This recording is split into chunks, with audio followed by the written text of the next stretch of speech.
This is the Truth Network. Hidden treasures of the Song of Songs, which is Solomon's.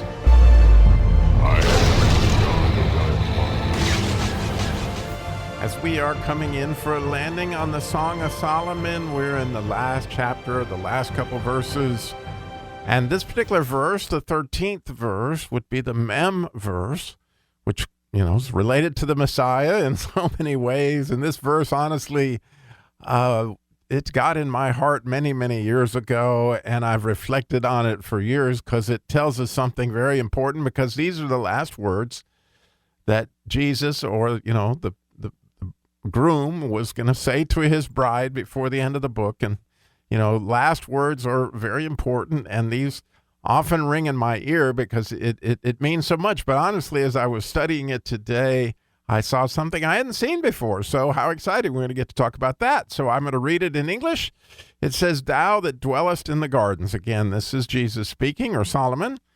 "Thou that dwellest in the gardens, thy companions hearken to thy voice. Cause me to hear it."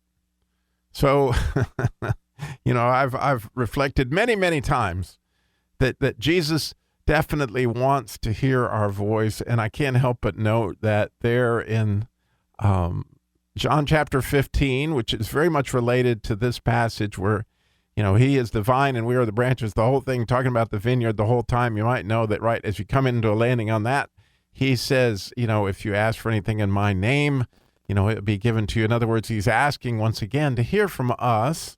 And so Matthew Henry makes comments of that as well, that's very much related to this. But I think it's special to know that how dear our voice is to Jesus. But the other thing that is just marvelous to me, that stuck out to me as I was studying it today, is the fact that it says, thy companions, or thy companions, which is a very intimate word, like your band of brothers, they listen to your voice. It says they hearken to your voice.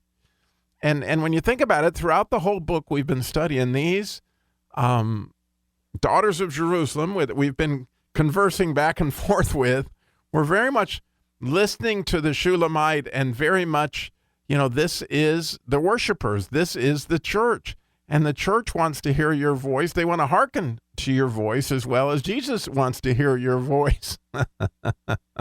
And that's hard for us to take, because I reflect back to when Jesus called me to the Christian Car Guy show, and the very first thing I told him was like, Jesus, have you heard my voice? I mean, I don't have a good voice. It's not something that should be on the radio, which is hilarious now that I've been doing this for so long. And so many people tell me, oh, you have a voice for radio. I always laugh when I hear that, because I'm like, no, I never thought that about my own voice. And it's fascinating to me that we all have a tendency, as my friend Sam says, to hide our talents. That we don't think that what we have to say is necessarily important, nor do we think that our voice even sounds good. However, it's quite obvious from this verse that Jesus considers not only do our companions want to hear from us, but he wants to hear from us.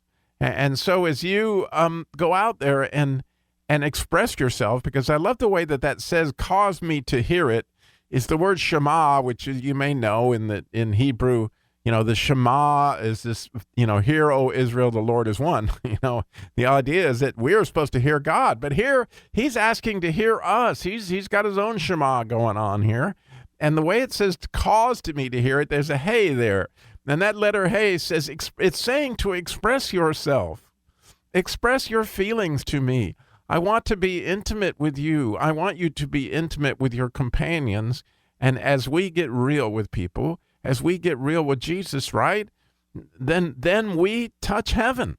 I mean, what we see this at boot camp time and time again, that as the guys get real with their real requests, I mean, the real situation that's going on in their family, or the real situations of sin that they can't get a hold of, or whatever it is that you got in your life, when you get real with it and you get intimate and you lay it out there and truly express what's going on, what you really, really want, what's really going on in your heart, then, it makes such a difference in your relationships with other people, with your wife, with your children. but most of all, of course, to Jesus. And so I love the way that this comes in for a landing. These last words of Jesus in this is telling us, express yourself. You have this amazing voice. God gave it to you. That's what makes you unique from the animals, right?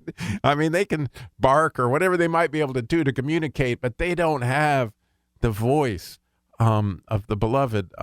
They don't have that which you have and the heart that goes behind it in order to express that's the way that you are made in God's image, to have that heart and express it. So, I'm so grateful that I had a chance to express myself throughout these many verses.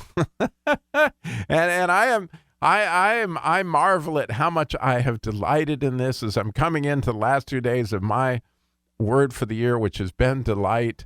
And to say that I have delighted in this podcast, as I was doing the very thing that this verse says, I was expressing myself both to Jesus and to you. And so for that, I am so grateful for you listening, because, it just gives me a chance to fulfill what I think this verse teaches.